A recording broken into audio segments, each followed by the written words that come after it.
ఈ చిత్రంలోని పాత్రలు, పాత్రధారులు, సన్నివేశాలు ఎవరిని ఉద్దేశించినవి గానీ, ఏ సంఘటనలు ఉద్దేశపూర్వకంగా గానీ చిత్రీకరించినవి కావు.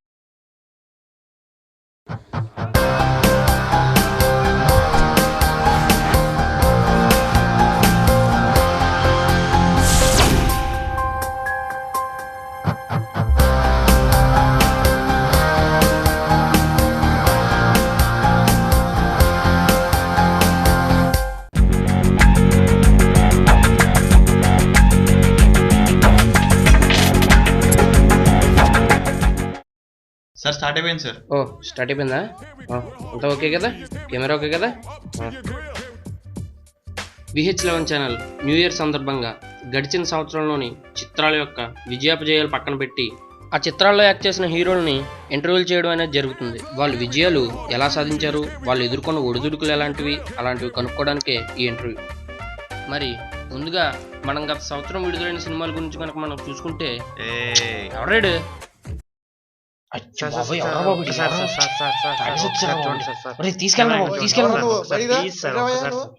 ఎవరాడు మాకేంటి గోళ? సారీ సార్, ఇదివరకు ఇక్కడే ఇలా తాగి పనిచేసేవాడు సార్. తాగుతూ పనిలోకి వస్తున్నాడని పొలం నుంచి తీసేసాం సార్. అప్పటి నుంచి ఇలా తయారయ్యాడు సార్. మరి ముందుగా 2013 సంక్రాంతి కానుకగా విడుదలైన మల్టీ స్టారర్ చిత్రం సీతం వాకిట్లో సిరిమల్ల చెట్టు. ఈ చిత్రంలో యాక్ట్ చేసిన వెంకటేష్ గారు, మహేష్ బాబు గారు మనతో ఉన్నారు. మరి మనతో పాటు వెంకటేష్ గారు, మహేష్ బాబు గారు ఉన్నారు. వీళ్ళు ఉన్నారండి?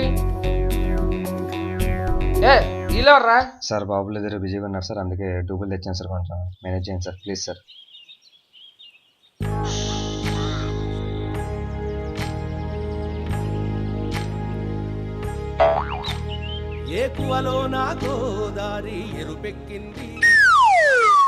ఓకే సార్, స్టార్ట్ చేద్దామా? సీతం వాకిట్లో సిరిమల్ల చెట్టు. ఈ చిత్రం షూటింగ్ సమయంలో కానీ, విడుదలై విజయం సాధించిన సమయంలో కానీ మీరు ఎలా ఆనందించారు? అసలు నాకు మహేష్కి మధ్య జరిగే అన్నదమ్ముల ఎపిసోడ్లో మేమిద్దరం నిజంగానే అన్నదమ్ములా చేసాం. అసలు నేను మహేష్ అయితే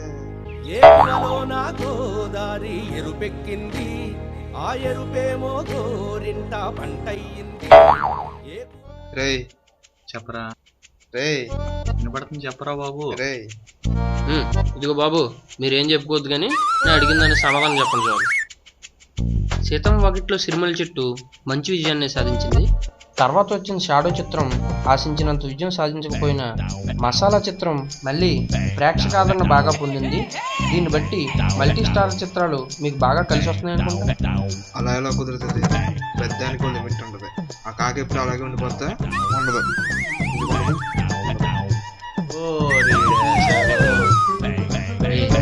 వదిలేకండి రా అలాగా, ఎవరికైనా చూపించండి రా. మహేష్ బాబు గారు, మీరు చెప్పండి, ఈ చిత్రంలోని హీరోయిన్ గురించి మెయిన్గా ఏం చెప్పుకోవచ్చు అంటారు? హీరోయిన్స్ గురించి చెప్పుకోవాలంటే ముందుగా సీత గురించి చెప్పుకోవాలి. సీత అంటే పద్ధతిగా ఉండే అమ్మాయి. సీతను అలాగో పెద్దడికి ఇచ్చేస్తాం కదా. నేను చెప్పాను శాతం చేసుకుంటానని, నేను చెప్పానా శాతం చేసుకుంటానని. సరిపోయింది, ఇదంతా నీ వల్ల వచ్చిందిరా. ఆగరా, వస్తాను. అబ్బే మారండి జనాలు, సగం సగం పనులు నేను ఇంటర్వ్యూ కూడా పూర్తిగా చేసుకున్నావు. అయ్య బాబాయ్, నేనేంటి క్యారెక్టర్లో సరే సరే సరే, నేను చూసుకుంటా మరి. ఓకేనా? ఓకే, ఉంటా మరి. ఓకేనయ్యా, ఈ రోజైనా ఒరిజినల్ పెట్టి తీస్తున్నారా లేకపోతే రోజులా డూబేనా? అంటే ప్రభాస్ గారు బాహుబలి షూటింగ్ లో బిజీగా ఉన్నారు కదా సార్, అందుకని ఇంకో డూబ్ తీసుకొచ్చేసాం. ఇంకెందుకే నన్ను కూడా డూబ్ని పెట్టి తీసా? నన్ను కూడా డూబ్ని పెట్టి తీసా. నేను వెళ్తాను మరి. పడిపోతాయి సార్. Sir please sir.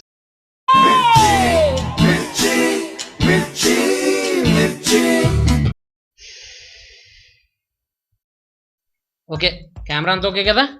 అంతా ఓకే సార్. నమస్కారం. మరి ఈ సంవత్సరం విడుదలై భారీ విజయం సాధించిన మరో చిత్రం మిర్చి. ఈ చిత్రంతో యంగ్ రెబల్ స్టార్ తనకంటూ స్థానాన్ని ఇండస్ట్రీలో క్రియేట్ చేసుకున్నారు. ఇప్పుడు యంగ్ రెబల్ స్టార్ ప్రభాస్తో మన ఎక్స్క్లూజివ్ ఇంటర్వ్యూ.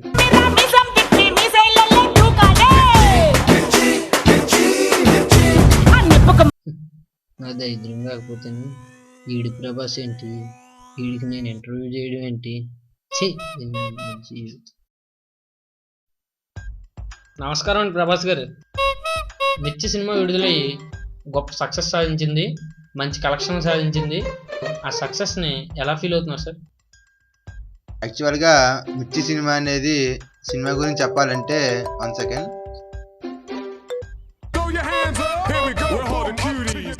ఏంటయ్యా, ఏంటది అలా వెళ్ళిపోతున్నాడేంటి? ఇంటర్వ్యూ కూడా చేసుకున్నాడా?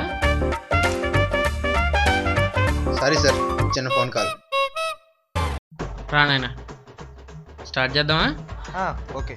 మా బాబాయ్ ప్రభాస్ గారు, మరి ఈ సినిమా సక్సెస్ తర్వాత మీకు అమ్మాయిల్లో ఫాలోయింగ్ బాగా ఎక్కువైంది. మరి దీని మీద మీ స్పందన ఏంటి? చెప్పాలంటే 1 సెకండ్.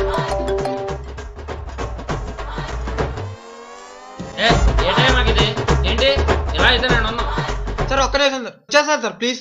ఏంటి నేను ఉన్నా సార్ వచ్చేస్తాను చాలాగే సార్. సార్ సార్ ఈ రోజైనా ఏదోలాగా మీరే బాగా వచ్చేటట్టు చేయాలి సార్. సరేనయ్యా, సరే. ఈ రోజైనా ఎవరన్నా ఒరిజినల్ తీసుకొచ్చారా? లేదు సార్, ఈ రోజు కూడా పవన్ కళ్యాణ్ గారు దొరకలేదు సార్, అందుకే ఈ రోజు కూడా డూప్ తెచ్చాను సార్. చేయద్దినా అమ్మ, మారయ్యా మీరు, మారరు. ఇలా అయితే అలాగే. సరే, రెడీ అంతానే? రెడీగానే ఉన్నారు సార్. మరి ఇప్పుడు 2013 సంవత్సరం మొత్తానికి బిగ్గెస్ట్ బ్లాక్ బస్టర్ హిట్గా నిలిచిన చిత్రం అత్తారింటికి దారేది. ఈ చిత్రం యొక్క hero power star Pawan Kalyan గారితో ఇప్పుడు ఎక్స్క్లూజివ్ ఇంటర్వ్యూ.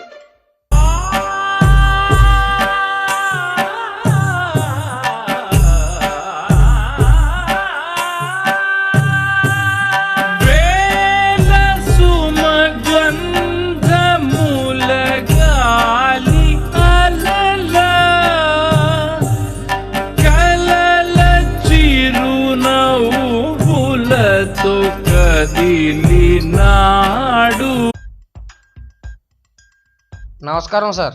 నమస్తే. అదేంటి సార్ అలా కింద కూర్చుని పోయారు? ఏదైనా మీ సింపుల్సిటీ సార్, అందుకని అందరూ మమ్మల్ని పవర్ స్టార్ అంటారు. సార్, 2013లో బెస్ట్ ఫ్యామిలీ ఎంటర్టైనర్గా అటు సెన్సేషనల్ హిట్, అలాగే సెంటిమెంట్లోను కామెడీలోను బిగ్గెస్ట్ హిట్గా నిలిచింది అత్తారింటికి దారేది. మీరు త్రివిక్రమ్ గారు చేసిన కాంబినేషన్లో ఇది బిగ్గెస్ట్ హిట్ అని చెప్పేసి ఇండస్ట్రియల్ టాక్. దీనికి మీరు ఏమంటారు? అసలు ఈ సినిమా ఇంత హిట్ అవ్వడానికి కారణం త్రివిక్రమ్ గారు, రెండవది నా అభిమానులు. వయసు రిలీజ్ అయినా సరే ఈ చిత్రాన్ని ఇంత ఘన విజయం సాధించి పెట్టినందుకు నా అభిమానులకు ఏండే బాగా చెప్పినా. ఎవరా నువ్వు ఇంటర్వ్యూ అనుకుంటున్నావు, ఇంకా అనుకుంటున్నావా? అంటే ఫస్ట్ టైం సార్ కెమెరా ముందు, అందుకే బాగా వచ్చిందా లేదా. సర్లే కానీ, నేనే ఇక్కడ చేసేది యాక్షనే కానీ సినిమాలో బాగా ఫేమస్ అయిన సీన్లో ఒకటి అహల్య అమాయకురాలు. ఆ సీన్ని మీరు ఎలా ఎంజాయ్ చేశారండి?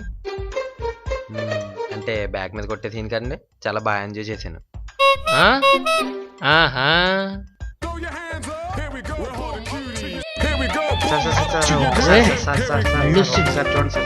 పవన్ కళ్యాణ్ గారు మీరే చూసుకోండి సార్ ఒక్కసారి. ఈ తాగుబోతు వచ్చినాడు మాట్లాడుతూ వచ్చేస్తున్నాడు బాబు, నన్ను ఇంటర్వ్యూ చేసుకుని వస్తలేదు. సినిమా హీరోలతో ఇంటర్వ్యూ అనుకుంటే వైవహర్ష రేంజ్లో హిట్ అయిపోతాను అనుకున్నాను, కానీ నా కొడుకులు డూబుల్ని తీసుకొచ్చి నన్ను ఎదవలని చేస్తున్నారు. ఇప్పుడు ఎవడొస్తాడో రాని నా కొడుకు అయిపోయాడు. సార్ మొత్తం అంతా రెడీ అయిపోయింది సార్, మీరు రెడీనా? ఈరోజు ఎవరు? సంపూర్ణేష్ బాబు సార్. ఒరిజినల్లా డూపా? కొత్తగా అడిగారేం సార్?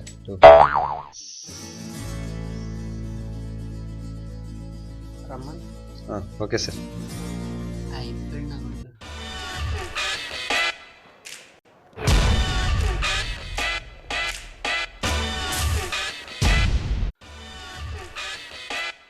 సంపూర్ణేష్ బాబు, హృదయకాళి, అసలు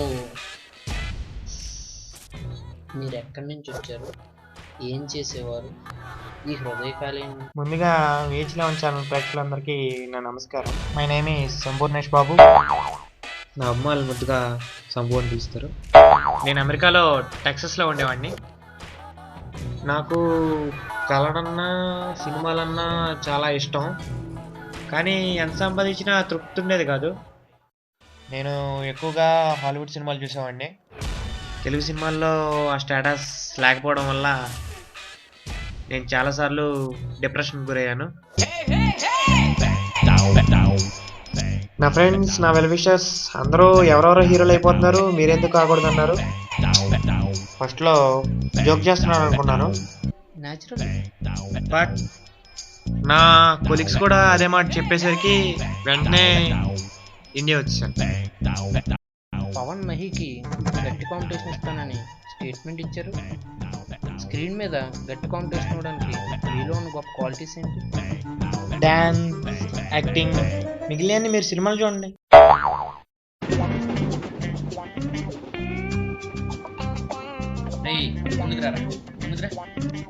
నువ్వు కెమెరా ఆపు, అర్థమైందా?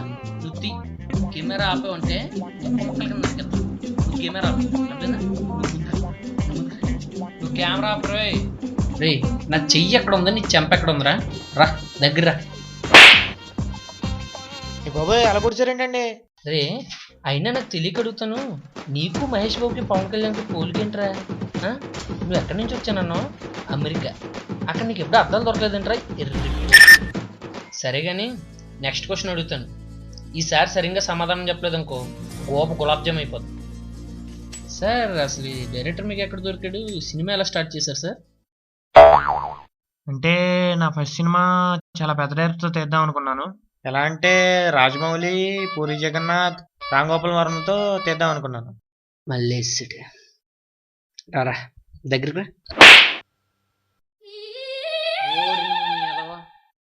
ఈ మొహం వేసుకుని ఆ డైరెక్టర్ల దగ్గరికి వెళ్తే జోళ్ళు ఇచ్చి కొడతారు. సరే కానీ ఈ సినిమా నుంచి మంచి డైలాగ్ కూడా చెప్పరా? చెప్తానండి, కొట్టమండి, చూడండి చెప్తానండి. నేను నరకడం మొదలెడితే మొక్కలు ఏరటానికి ప్రొక్లైనర్లు రావాలి, రక్తం పారడానికి డ్రైనేజీలు తవ్వాలి, నా పేరు చెప్తే ఉచ్చ పోయాలి, ఈ చీలతోనే పోయిస్తా. ఏంట్రా వచ్చిపోయింతావా? అదేం డైలాగ్ రా? పోయిద్ది కంటే అక్కబద. అసలు ఇదంతా కాదు కానీ అసలు ఈ సినిమా తీసి నువ్వేం సాధిద్దాం అనుకుంటున్నారా? ఒక చిన్న మాటలో చెప్పు. అంటే తెలుగు ఇండస్ట్రీ చాలా వెనకబడిపోతుంది, అందుకే ఇంప్రూవ్ చేద్దామని వచ్చాను. అసలు నువ్వు ఏమనుకుంటున్నావురా? తెలుగు సినిమా ఫీల్డ్కి కాంపిటీషన్ ఇస్తావా? తెలుగు సినిమా ఫీల్డ్ని బాగు చేస్తావా? పవన్ కళ్యాణ్, మహేష్ బాబుతో నీకు పోలికేంట్రా? నీకు పోలికేంటి? నీకు మళ్ళీ ఏంటి హృదయ కాలేమా? హృదయ కాలేమా? రే, నువ్వు రికార్డ్ చేయడం మాత్రం ఆపు, అర్థమైందా? ఇక్కడ ఏమైనా నువ్వు రికార్డ్ చేయి, అర్థమైంది కదా? హృదయ కాలేం ఏంట్రా? ఇంకేం టైటిల్ ఏం దొరకలేదా నీకు? టైటిల్ ఏం దొరకలేదా? మళ్ళీ ఫ్యాన్స్, నీ మొక్కన ఫ్యాన్స్ ఫ్యాన్స్ ఫ్యాన్స్ ఏంటి? సంపు బాబు జనాలు చంపుతున్నావు కదేంట్రా? ఎదవా ఎదవా ఎదవా, జనాలు చంపుతున్నావు కదరా? రే, నీకు సిన్సియర్ అడ్వైజ్ రా. నేను సినిమాలు తీసుకోవద్దు అనట్లేదు, ఏదో సైడ్ క్యారెక్టర్, కమీడియన్లో అలాంటి క్యారెక్టర్లు, వచ్చిపోయే క్యారెక్టర్లు చేసుకో, అంతేగాని హీరోలు అని చెప్పేసి జనాలు మళ్ళీ సావదబ్బో అనుకో. నువ్వు ఇందాక అన్నావు చూసావా, ఆ ప్రొక్లైనర్తో తొక్కించి డ్రైనేజ్లో కప్పెట్టేస్తాను. ఎలా చూశారు కదండి, మన తెలుగు సినిమా ఇండస్ట్రీలో చరిత్రలు తిరగరాసి రికార్డులు సృష్టించిన సినిమాలు చాలా ఉన్నాయి. అప్పుడప్పుడు ఇలాంటి సినిమాలు కూడా వస్తాయి. ఏదేమైనప్పటికీ మన తెలుగు సినిమాని ఆదరించడం మన బాధ్యత. మా ఈ ప్రోగ్రాం మీకు బాగానే నచ్చుండొచ్చు. ఇప్పుడు ఈ ప్రోగ్రాంలో డూపులు చూస్తున్నప్పుడు మీకు ఎంత అయితే చిరాకు వచ్చిందో, సినిమా వాళ్ళ కష్టాన్ని మీరు పైరసీ రూపంలో చూస్తున్నప్పుడు వాళ్ళకి అంతకన్నా ఎక్కువ చిరాకు వస్తుంది. So kill piracy, save industry. Thank you, good bye. ప్రేమతో మీ కళ్యాణ్.